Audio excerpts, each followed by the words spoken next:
Faraja tuliyoipata ni kwamba kwa ujumla kumekuwa na kuongezeka kwa ufanisi katika matumizi ya rasilimali za serikali pamoja na mapungufu yaliyotajwa hapa. Na kama mmesikia vizuri, mapungufu mengi ni ya miaka mingi nyuma, lakini ukichukua mwendelezo kumekuwa na ongezeko la ufanisi katika matumizi ya rasilimali za serikali.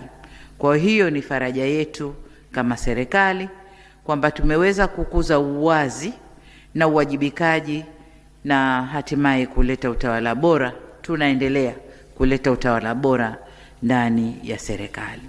Taarifa ya TAKUKURU imeashiria kuongezeka tena kwa ufanisi kwa aina mbili. Moja, ufanisi ndani ya TAKUKURU yenyewe.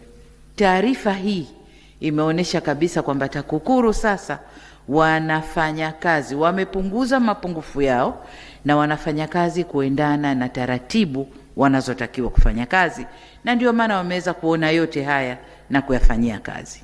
Lakini la pili, taarifa ile imeonyesha kukuza ufanisi ndani ya taasisi zetu za umma, na ameonyesha comparison, mwaka huu ilikuwa hivi, mwaka huu ilikuwa hivi, lakini pia kuyanyanyua Tanzania kutoka nafasi iliyokuwepo kwenye mapambano dhidi ya rushwa na kupanda juu kidogo, lakini tumepanda, na hii ni ishara kwamba kazi nzuri inafanyika ndani ya taasisi zetu.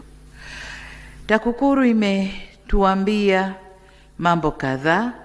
La kwanza ni hilo la kwamba ufanisi umekuwa ndani ya taasisi zetu, lakini la pili ni matumizi ya mifumo na tehama, kwamba kwa kiasi fulani sasa tehama inatumika ndani ya taasisi zetu, lakini ina mifumo iliyowekwa ndani ya taasisi nayo inafuatwa, na kwa kiasi kikubwa kupunguza yale mapungufu au kasoro zilizokuwa zikijitokeza huko nyuma.